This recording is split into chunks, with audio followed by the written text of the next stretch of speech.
The lighting is not great. Sorry about that.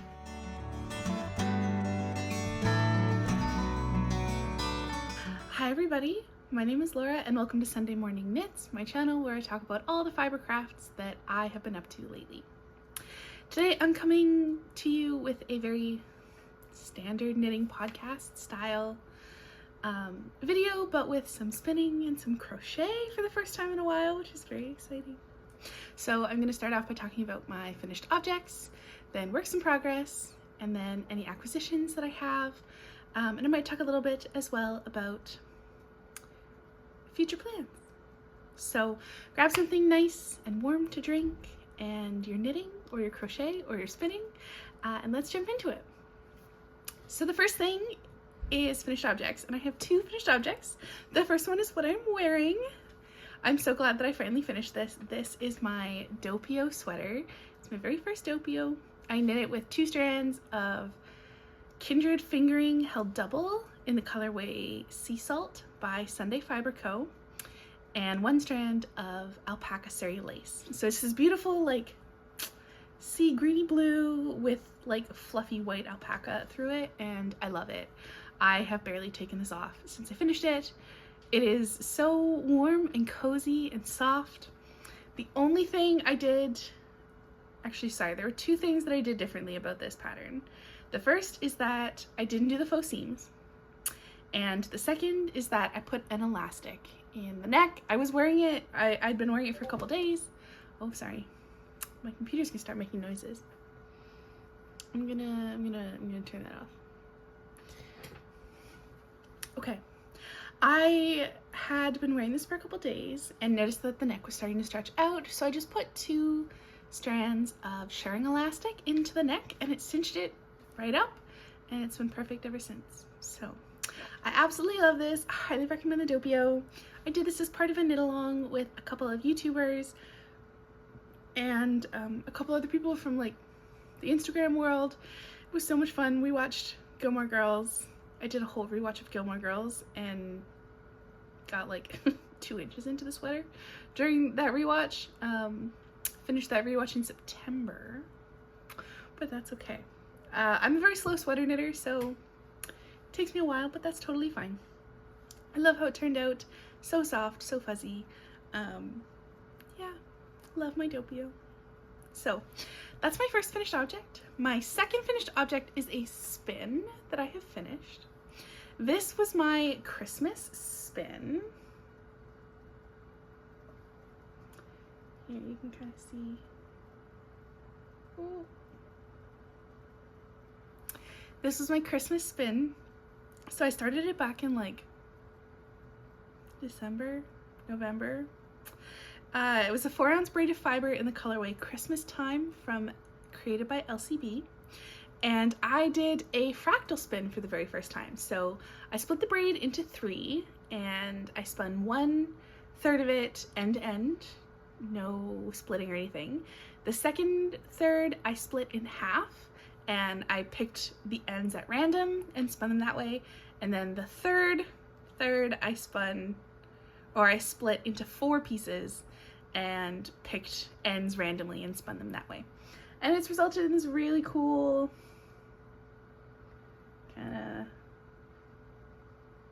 you have barber pulling in some places, but like also all the red like matched up, which was really cool. So I think it's gonna micro stripe, and there'll be like barber pulling Christmas colors and then like a red stripe. I think it'll be really cool.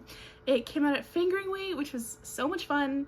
I have never successfully done a 3-ply fingering weight spin before, so I was very proud of myself. It was also the very first spin that I did on my Ashford Traveler wheel, which I'm really proud of. That took a little bit of like getting used to, going from an e-spinner to like a physical wheel. So that was a little bit tricky, but I'm very proud of myself. It took me a while, but I love how it turned out, and I think I'm gonna make a pair of socks with it. Have my very first pair of hand spun socks. So I'm very proud. There was a little bit of color bleeding, but that's fine. You can only really tell in like the ties because I used white yarn as the ties. So yeah, that's my Christmas spin for you. I love it so much. That is it for finished objects. Let's talk about works in progress. I think I've touched, I was gonna say all of my works in progress. That's definitely not true. I always have like a bajillion works in progress on the go. I've touched a lot of them though, and I've been working on 2 blankets, which is cool because I don't normally put a lot of work into my blankets, but let's start with my smallest work in progress first. I will talk about this a little bit. Actually, I was going to say I'll talk about this at the end of my video. I actually think I'm going to make a separate video about this, but I decided kind of late into 2025 that I'm going to do a make 9. And I have historically not done make 9s because I don't like putting pressure on myself to make certain things or give myself timelines to make certain things, just because I find that takes the joy out of making a little bit for me.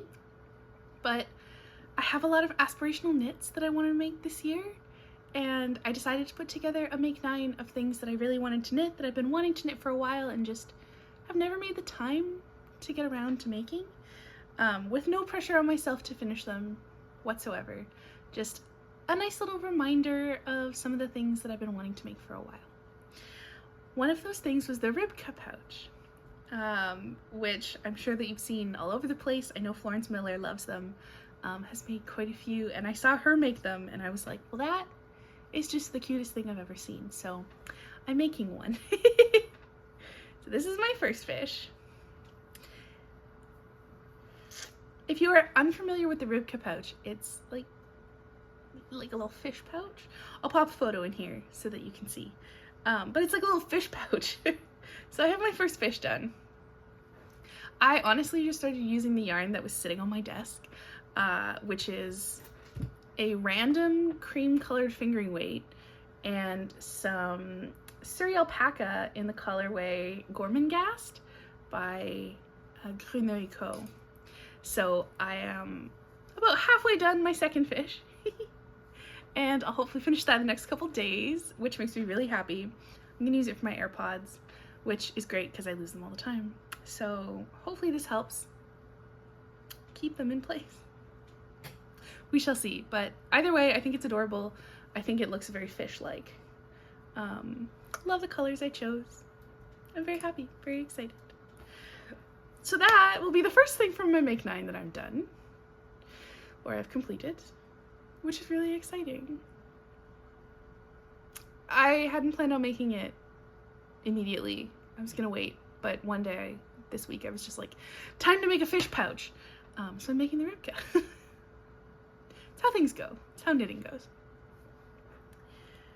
The next thing that I put a bunch of work into this week is a project you haven't seen for a while, but that is my corner to corner linen stitch crochet blanket.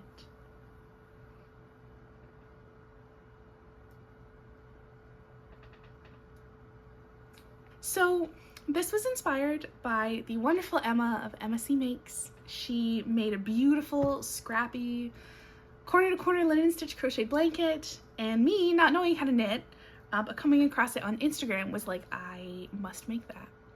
Luckily, Emma has a wonderful tutorial out on how to do this that even if you are a very beginner crocheter like me, you can follow really easily. It's a wonderful tutorial.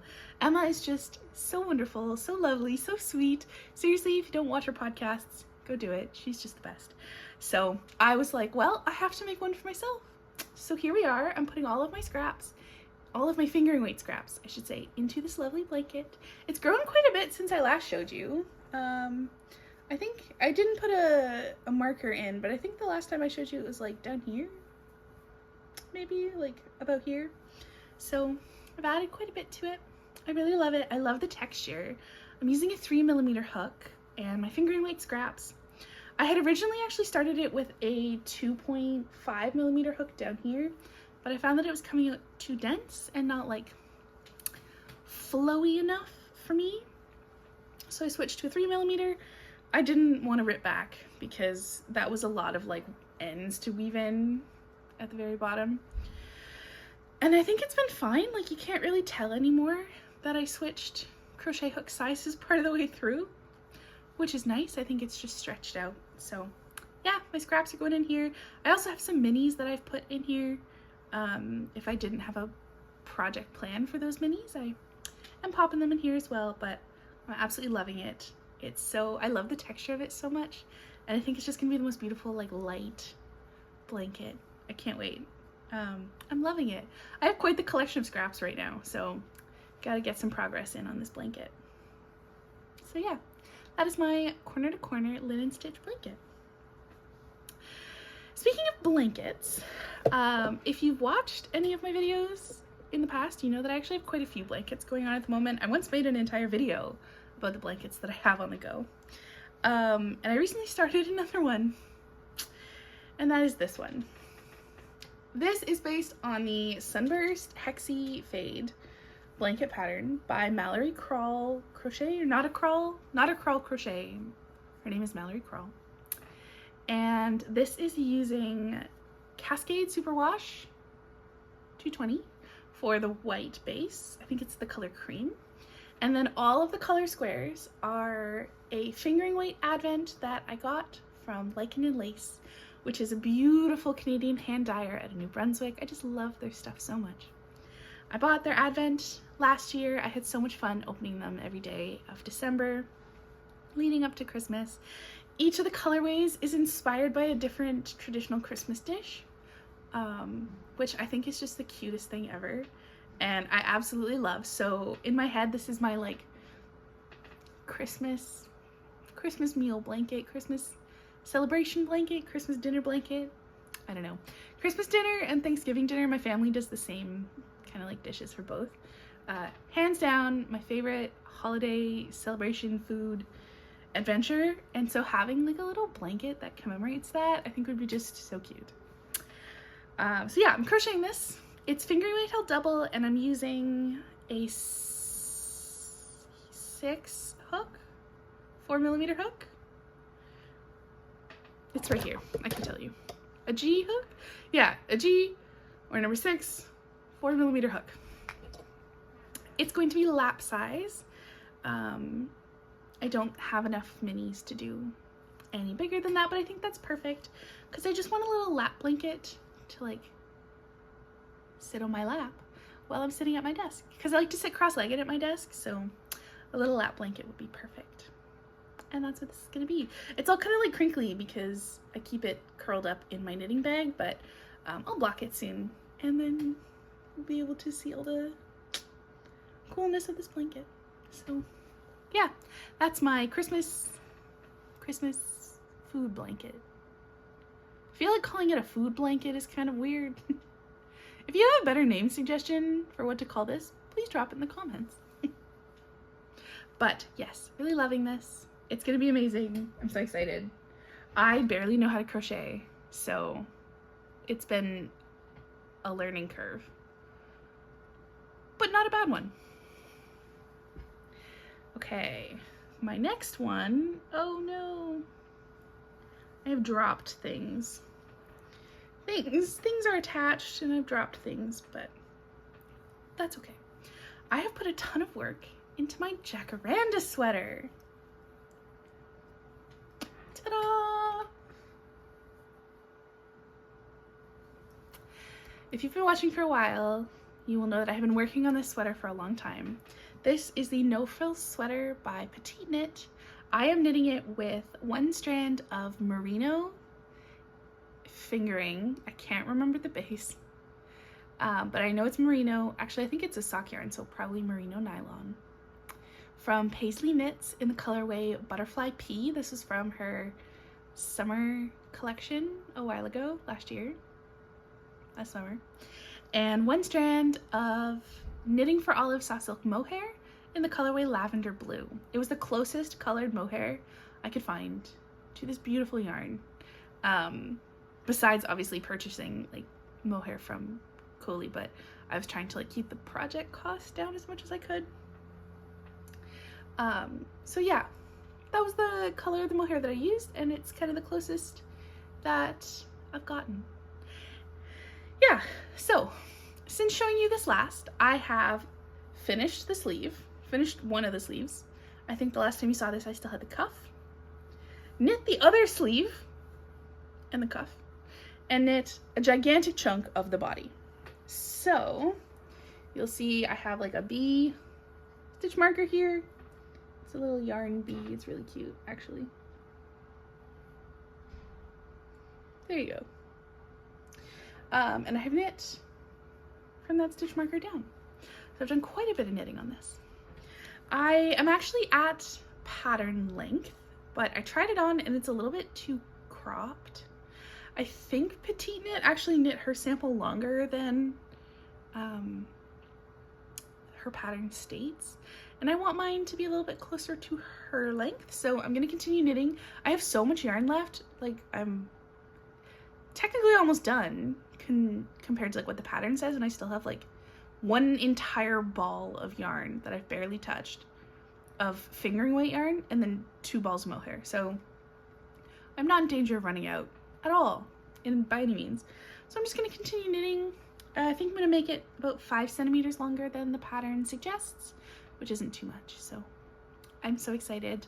I want to be done this in time for jacaranda season here in Los Angeles because it's the same color, and I want to go take like cute photos of me in a sweater that matches the trees. So that's my jacaranda sweater for you. Oh, and I'm knitting this on 7mm, sorry, US 7 needles, not 7mm needles, US 7 needles, and the pattern calls for US 6. So I went up a needle size. I'm assuming that was just because my gauge was off.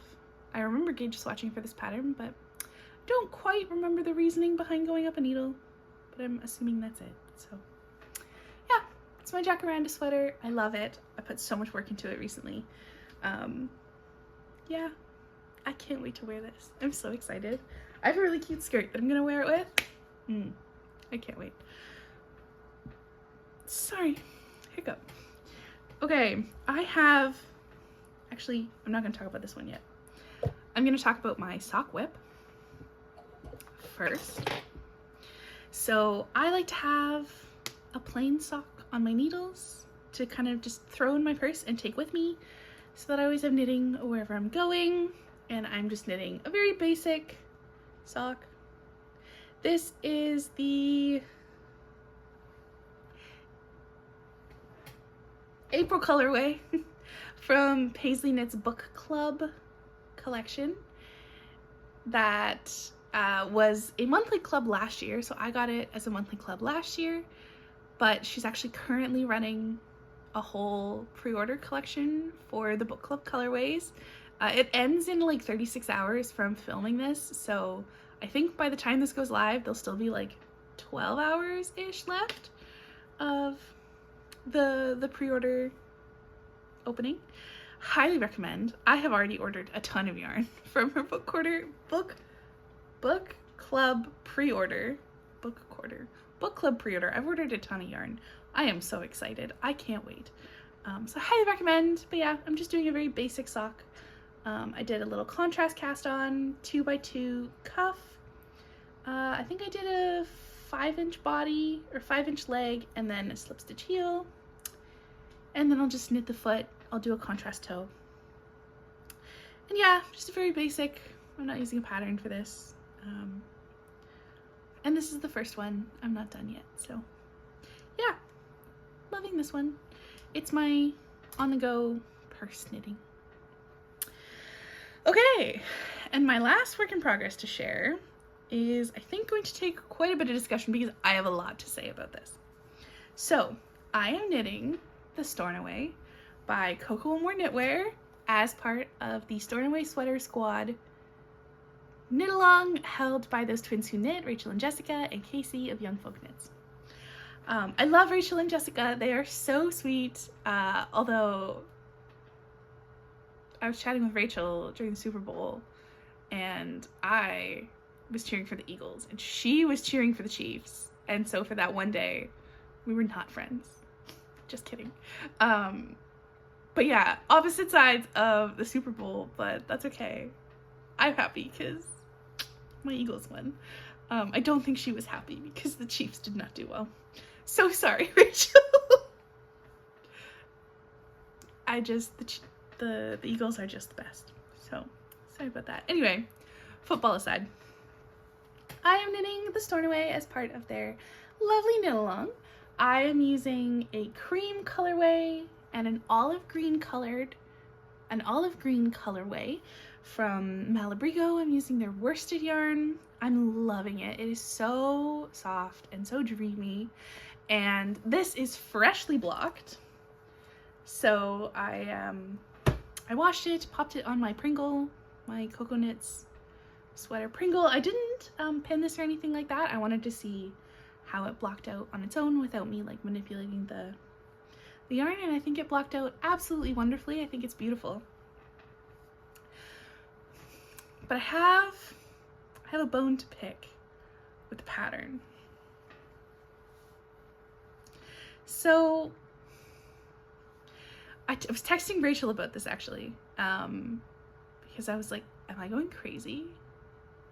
But in the middle of the body, the pattern has you do this like broken rib, a purl, and like stockinette stripe pattern all the way down the yoke and then into the body.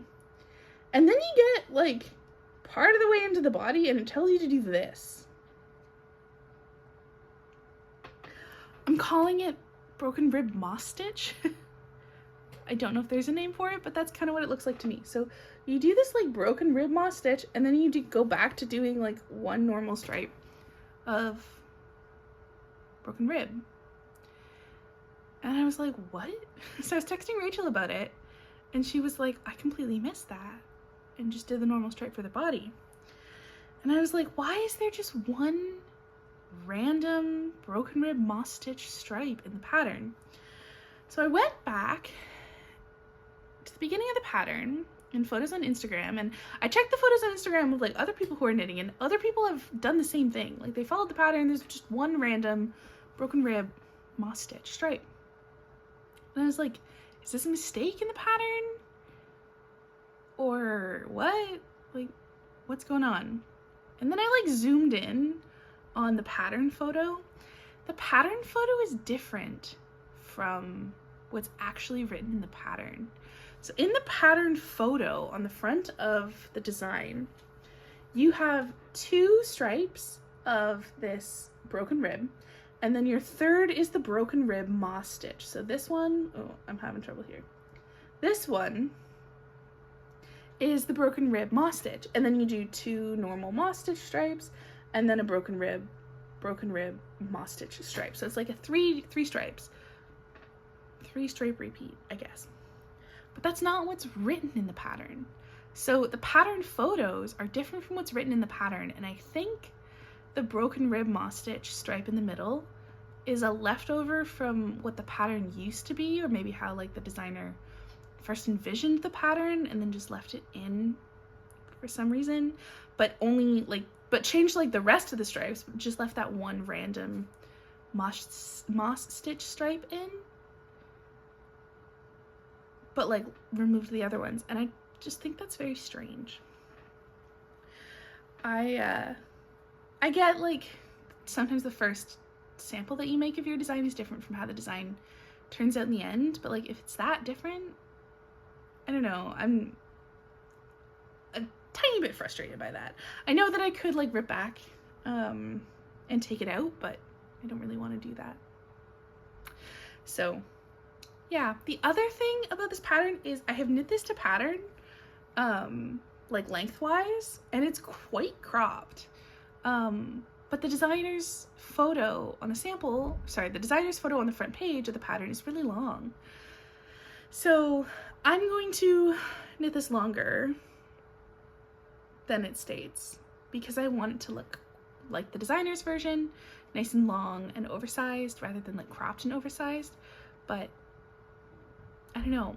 I don't know if that's because the pattern changed after she designed the original sample or what, but yeah. So those are my comments about the pattern itself. Other than that, it's a lovely pattern, and I mean, there's a lot of work that has to go into making sure that a stripe design like this can be graded to be size inclusive, and there's a lot of like complicated yoke math that goes into that. I'm totally aware of that, so I'm very grateful. I just wish that the pattern matched the pattern photo. So that's my 2 cents. Otherwise, I'm loving it. I'm very excited to get to the sleeves. I'm gonna knit the sleeves first and then go lengthen the body just to make sure that I have enough yarn. I think I'll have plenty of yarn. I'm actually looking at how much yarn I have because it's on the floor in front of me, and wow, I have a lot. So I shouldn't have any issue lengthening the pattern, but I'm still gonna do the sleeves first just in case. So yeah, that's my Stornoway. I'm loving it. I think it's very cute. I can't wait to wear it. I'm worried that it's gonna pill like crazy because the Malabrigo worsted is a single ply. That's okay. So I have two spinning works in progress. The first one I'm going to show you is from Little Fibre Co. This is the colorway Snowshine from her January pre-order. I ordered it on Rambouillet. I have 2 braids of it. I also have 2 braids of the other color as well, the like pinky, kind of like this color-ish. It's like a combination of these 2 colors actually. I also have 2 braids of that. So I think what I'm gonna do is I'm gonna spin both braids of Snowshine, and I'm going to chain ply them because I want to maintain the like really beautiful soft pastel gradient. I'll do the same thing with the semi-solid braids because I have 2 of those, and then I'm gonna make a shawl.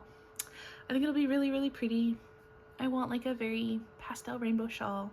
I want it to be color blocked, so like one side will be this and the other side will be the semi-solid. I don't know if I'm gonna design a pattern for it or if I'm gonna make like a pattern that already exists. I'm not sure, but I'll definitely keep you updated. I'm really enjoying this spin. Today, the day that I'm filming, was my local spinning guild meeting, so I got a ton of spinning done. I did not have this much done prior to filming this video, prior to spinning guild, but got a lot of spinning done at the guild meeting, so that was lovely. Always nice to have time to spin. So yeah, that's my first spinning work in progress. It is on my EEW6. My other spinning work in progress, I'm not gonna take the bobbin off because it is kind of a pain to get back on. It's on my Ashford Traveler right now. It's a wee bit of a pain to get on and off, but that's okay. I have a braid right beside me. I am spinning the Big Little Yarn Co. Rambouillet silk, sorry, not Rambouillet silk, BFL silk Satsumaimo Pie colorway. I love this. It's coming out really saturated on camera, but it's not quite this saturated in real life. It's a little bit lighter, a little bit, yeah, just less saturated. So beautiful. I've never spun BFL silk before, but it is going so smoothly. I'm spinning basically fingering weight because when I apply it together, I want a DK weight for, again, a shawl. I have 2 braids of this, so I have 8 ounces, and oh my gosh, I just think it's the most beautiful color in the entire universe. If Mel brings back this colorway, I'm absolutely ordering more because, oh, I love it so much.